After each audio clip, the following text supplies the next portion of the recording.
So we're going to go over the major achievements of the Tang, the Song, and eventually the Ming. So one achievement is, of course, as we mentioned in the last lesson, paper techniques refined. And by that, we mean movable type. And this was accomplished 400 years before Gutenberg develops his own movable type printing press in Europe. Of course, the major technological development is gunpowder and fireworks. And of course, the two are kind of linked, right? So gunpowder was probably developed in about the 8th century. We sort of mentioned this in the last lesson. And ironically, it was developed by Taoists probably trying to find an elixir of life. And of course, the universe having a sense of irony, they end up discovering one of the most effective recipes for dealing out death. As with so many other things, it's eventually going to be the Mongols that take the development of gunpowder and bring it into the Western world.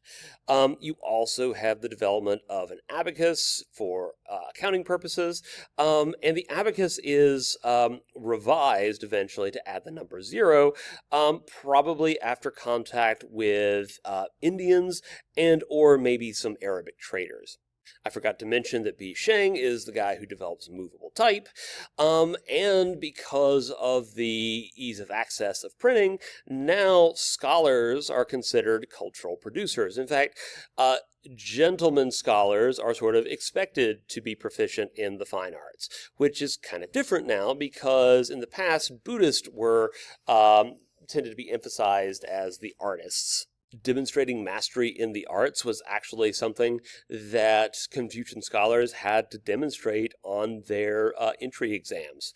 And this is sort of a golden age of Chinese poetry and literature. The Tang Dynasty alone has produced over 50,000 different poems. Two poets that are probably good to know are the poets Li Bo and Du Fu. Li Bo enjoyed writing poetry about nature, sort of pastoral life, and this is kind of a major subject of poetry, literature, and art of the time period. Anyway, he probably liked nature a little bit too much because it was said that he died by drowning when trying to fish out of the reflection of the moon upon a lake. So yeah, don't do that. On the other hand, Du Fu tended to dwell on lighter subjects, such as injustice and suffering. Even though ultimately the Silk Road declines after the Tang Dynasty, trade was incredibly important, and the Silk Road and sort of the wealth derived from the Silk Road and trade in general stimulates the desire to make money more practical. So we get the development of banks, credit, and flying money. Basically, the use of notes that you can use to basically pay for goods. Now, it's important to remember that the alternative for this is to basically use precious metals or other commodities, but typically like gold or silver to pay for goods. That's very cumbersome, and I mean, just the fact that gold and silver take up lots of weight. The other thing is that having an economy that is based around gold and silver, well, let's just say you're limited by the amount that you have in the money supply. It tends to discourage things like lending money and that kind of thing. Having an economy that's based more around credit, flying money, basically paper currency, allows the economy to grow faster, but it also raises the specter of inflation. Cities in China, whether under the Tang Dynasty or the Song Dynasty, were really an order of magnitude above anything else seen in the world at that time. These cities were objectively huge for the time, and they would still be objectively pretty big today. The capital of the Tang Dynasty, Chang'an, which is basically smack dab in the middle of China, it grows to a size of over 2 million people, which is, and most historians think that it was by far the largest city in the world at the time. We already talked about Hangzhou, which is, of course, the city that the Song Emperor had to run away to after the Jin basically come after him. Hangzhou seems actually kind of like a modern city in a lot of respects. There are restaurants, hotels, opera houses, gardens, parks, etc. Chang'an's location sort of in the center of China means that it's the hub of many trade networks, including, I believe, the Silk Road. Hangzhou is more of an export center, and the exports that it primarily focuses on are things like silk, copper, and ceramics. For the next significant accomplishment of pre-modern China, we have to kind of spoil the ending a little bit. So, if you don't want the story spoiled for you, cover your ears. So, spoiler, eventually there are these people that come along called the Mongols. Not the Liao Mongols, not the Jin Mongols, but the Mongol Mongols led by Genghis Khan and his progeny.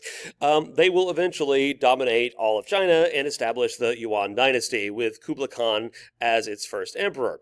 Now, eventually, rebellions push the Mongols north and out, and you have the establishment in 1368 of the Ming Empire. The Ming dynasty was supposed to be a return to form for China, and you start seeing the reestablishment of tribute states in Korea, Vietnam, and Tibet.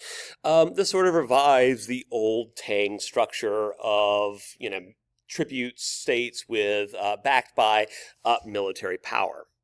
The Ming Empire wasn't only interested in establishing tribute states. You actually see sort of the beginnings of imperial stirrings, a desire to go out and acquire more territory, or at least more knowledge, led by a guy by the name of Admiral Zheng He. Now, Admiral Zheng He is a Muslim from Western China at this point. Islam has sort of dominated most of Western China. And he is a eunuch, and that is something that you can't really just mention and not explain. Yes, I'm sure that most of you probably know what a eunuch is. If you don't, it is basically a male who has been castrated. And of course, the reason for that is because Ming emperors had large harems of concubines. And of course, if members of the bureaucracy or the guard were going to do their jobs appropriately, the idea is that they should not be subject to temptation, and so best be safe about it and, castrate them. Let's just say that these guys really, really loved the emperor. They had to, right? But anyway, Admiral Zheng He leads this absolutely enormous fleet of ships along Africa and the Middle East, as well as South Asia. So this expedition consists of 28,000 men, 2,700 coastal ships, 400 armed naval ships, and 400 long-distance ships, along with 9 ships just for hauling treasure. So Zheng He has at his disposal new compasses that he himself helped design.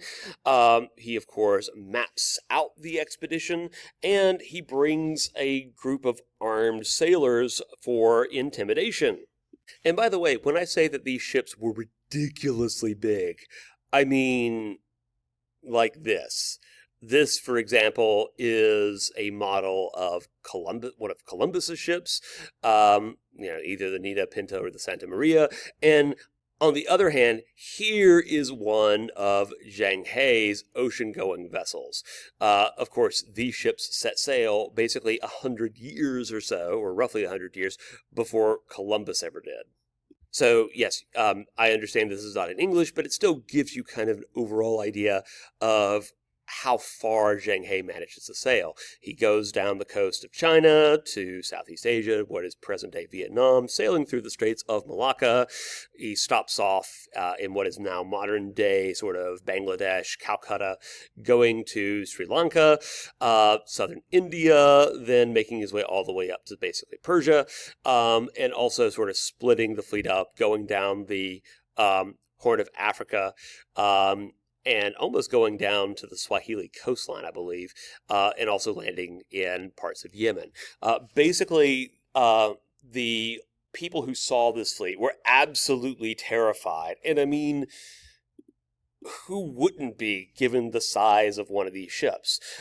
Because these ships weren't just going around to say hi, they strongly encouraged people to pay tribute to the Yongle Emperor, who was on the throne at the time. The other thing to take note of is that because of the Chinese invention of the compass, the ships of Zheng He's fleet could basically sail for the open ocean, and they didn't need to hug the coastline, which had been the case for ships basically ever since the invention of the ship, except for the Polynesians.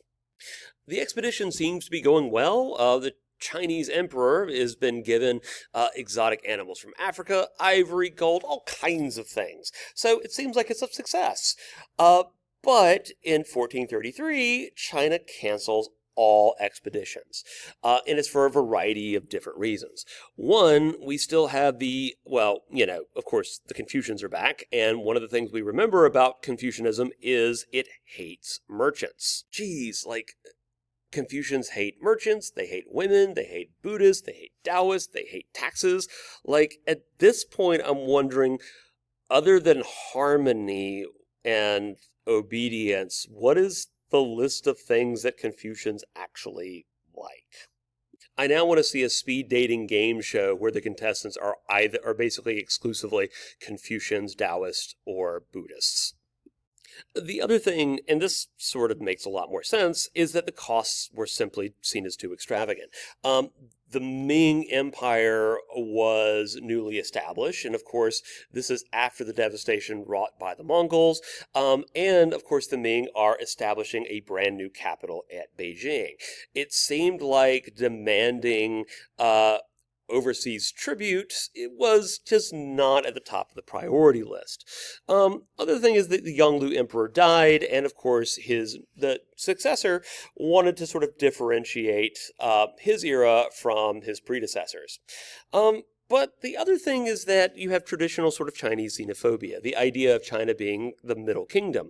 And of course, while exotic goods are brought into the Chinese mainland, it's sort of underlines the fact that there's really not much that the rest of the world has that China absolutely needs. Because of the superiority of Chinese goods and commodities, the idea is that there's no need to actively go out to trade these things. Well, the thing is that there's a greater demand for Chinese goods than there is a demand in China for foreign goods. So, therefore, all of your overseas merchants, they're going to come to you eventually. Unfortunately, that's exactly what they will end up getting, but what they will get is not exactly what they want. Eventually, they're going to get European gunboats with modern-day cannons, far more sophisticated than anything that the Chinese have developed up to this point. So it's one of those things where you got to be careful what you wish for.